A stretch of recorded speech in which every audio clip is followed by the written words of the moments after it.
নমস্কার বন্ধুরা, সব বন্ধুদের স্বাগত আমার চ্যানেল হেলদি অ্যান্ড ইয়ামি ফিউশনে। আজ আমি আপনাদের সাথে শেয়ার করব নিরামিষ পুঁই শাকের ঘন্ট রেসিপি। চলুন তাহলে রেসিপিটা দেখে নেওয়া যাক।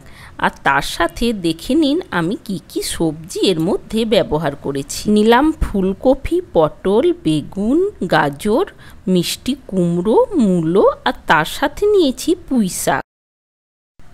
আপনারা আপনাদের মনের মতো যে কোনো সবজি এর মধ্যে অ্যাড করতে পারেন। চলুন তাহলে দেখে নেওয়া যাক কিভাবে আমি এই রেসিপিটা বানিয়ে থাকি। প্রথমে একটা কড়াইয়ের মধ্যে নিয়ে নিলাম কিছুটা পরিমাণ চীনা বাদাম। বাদামটা একটু নাড়াচাড়া করে ভেজে নেব। বাদামটা তেল না দিয়েই আমি ভেজে নিয়েছি, ভাজা হয়ে গেছে। এবার আমি নামিয়ে নিলাম। ওই কড়াইয়ের মধ্যেই দিয়ে দিলাম 2 চামচ মতো সর্ষের তেল। তেলটা বেশ ভালোভাবে গরম হয়ে গেছে। এবার দিয়ে দিলাম ফুলকপিগুলো। আমি ফুলকপিটা 2 মিনিট মতো একটু জলে দিয়ে ভাপিয়ে নিয়েছি। তারপর তেলের মধ্যে দিয়ে এটা ভেজে নেব। একটু নাড়াচাড়া করে ঢাকা দিয়ে দিয়ে ফুলকপিটা বেশ কিছুক্ষণ সময় নিয়ে আমি ভেজে নেব। আমি রান্নাতে তেলের পরিমাণটা একটু কম ব্যবহার করি, তাই কম দিয়েছি। আপনারা যে যেমন তেল খান সেই অনুযায়ী তেলের পরিমাণ দিয়ে এই রেসিপিটা বানিয়ে নিতে পারেন। দেখুন ফুলকপিগুলো বেশ কিছুক্ষণ সময় নিয়ে ভেজে নিলাম।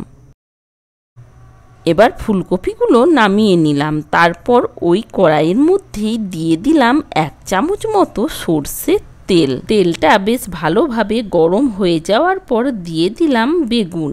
বেগুনটা দিয়েও আমি একটু নাড়াচাড়া করে ভেজে নেব। যদি কোনো বন্ধু এই চ্যানেলে নতুন এসে থাকেন, চ্যানেলটা সাবস্ক্রাইব করার অনুরোধ রইল। যেহেতু তেলের পরিমাণটা কম দিয়েছি, তাই বেশ কিছুক্ষণ সময় নিয়ে বেগুনটা ভেজে নেব। 2 মিনিটের জন্য একবার ঢাকা দিয়ে দিলাম। 2-3 মিনিট পর ঢাকাটা খুলে নিচ্ছি। দেখুন বেগুনটা অনেকটাই ভাজা ভাজা হয়ে গেছে। এবার আমি একটু নাড়াচাড়া করে নিলাম। 5 থেকে 6 মিনিট মতো সময় নিয়ে বেগুনটা ভেজে নিয়েছি। এবার এইগুলো আমি নামিয়ে নেব। ওই কড়াইয়ের মধ্যেই দিয়ে দিলাম আরও 1 চামচ সর্ষের তেল। তেলটা বেশ ভালোভাবে গরম হয়ে গেছে।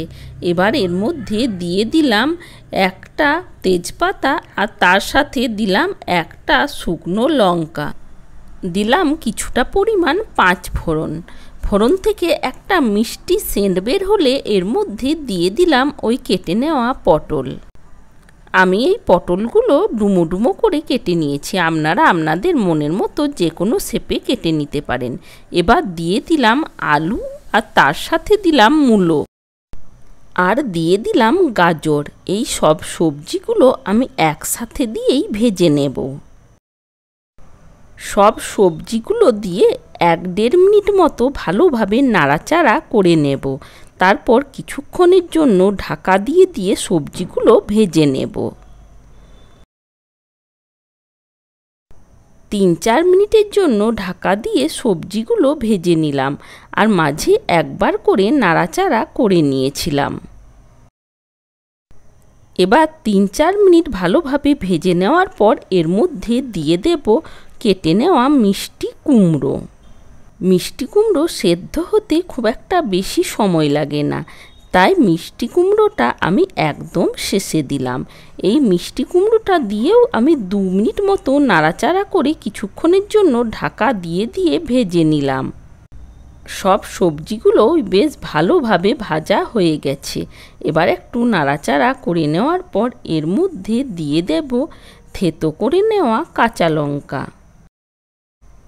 তার সাথে দিয়ে দেব থেতো করে নেওয়া আদা। এই রেসিপিতে আদা আর কাঁচা লঙ্কার পেস্ট না দিয়ে এই রকমভাবে থেতো করে দিলেই রেসিপিটা বেশি ভালো লাগে।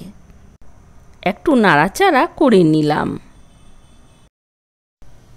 এবার এর মধ্যে দিয়ে দিলাম পরিমাণ মতো লবণ। তার সাথে দিয়ে দিলাম পরিমাণ মতো হলুদের গুঁড়ো।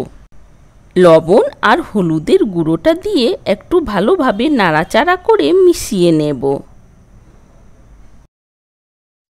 খুব ভালোভাবে নাড়াচাড়া করে নেওয়ার পর এর মধ্যে দিয়ে দেব ওই কেটে নেওয়া পুঁই শাক। এই রেসিপিতে সবজির তুলনায় শাকটা একটু বেশি পরিমাণ দিতে হবে, তাহলে রেসিপিটা খেতে বেশ ভালো লাগবে। 1 মিনিট মতো বেশ ভালোভাবে নাড়াচাড়া করে মিশিয়ে নেওয়ার পর কিছুক্ষণের জন্য একবার ঢাকা দিয়ে দিলাম। 4 মিনিট পর ঢাকাটা খুলে নিলাম। দেখুন শাকটা অনেকটাই নরম হয়ে গেছে। এবার বেশ ভালোভাবে একটু নাড়াচাড়া করে মিশিয়ে নেব। আবার কিছুক্ষণের জন্য ঢাকা দিয়ে দেব। আর ওই শাক থেকে যে জলটা বের হবে তাতেই ওই সবজিগুলো সেদ্ধ হয়ে যাবে। দেখুন একবার ঢাকাটা খুলে নিলাম। পুঁই শাক থেকে অনেকটাই জল বের হয়েছে, আর নতুন করে জল দেওয়ার কোনো দরকার নেই, এই জলেই সেদ্ধ হয়ে যাবে। যেহেতু সব কিছু সবজি অনেকটাই সেদ্ধ হয়ে আছে, তাই আমি ভেজে নেওয়া বেগুন আর ফুলকপি একসাথেই দিয়ে দিলাম। আবার 2 মিনিটের জন্য একবার ঢাকা দিয়ে দিলাম, তাহলে পুরোটা সবজি বেশ ভালোভাবে সেদ্ধ হয়ে যাবে। দেখুন খুব ভালোভাবে সেদ্ধ হয়ে গেছে। সব কিছু সবজি বেশ ভালোভাবে সেদ্ধ হয়ে গেছে। এবার আমি এর মধ্যে দিয়ে দিলাম ওই ভেজে নেওয়া বাদাম। এই রেসিপিতে সব কিছু সবজি জল না দিয়ে ঢাকা দিয়ে দিয়ে সেদ্ধ করলে এই রেসিপির টেস্ট দ্বিগুণভাবে বেড়ে যায়। এই রেসিপির মধ্যে আমি অন্য কোনো মশলা অ্যাড করিনি, তাই এর মধ্যে দিয়ে দিলাম ভাজা জিরের গুঁড়ো। বেশ ভালোভাবে একটু নাড়াচাড়া করে মিশিয়ে নেব। আপনারা চাইলে এর মধ্যে সামান্য ঘি ও চিনিও দিতে পারেন, আমি কিন্তু ঘি আর চিনিটা এর মধ্যে দিইনি। আজকের এই রেসিপি আপনাদের কেমন লেগেছে কমেন্ট করে জানানোর অনুরোধ রইল। ভালো লাগলে আমার এই জার্নিতে আমার সাথে থাকার অনুরোধ রইল। ভালো থাকবেন, সুস্থ থাকবেন। আবার দেখা হবে অন্য কোনো রেসিপির সাথে। Thanks for watching.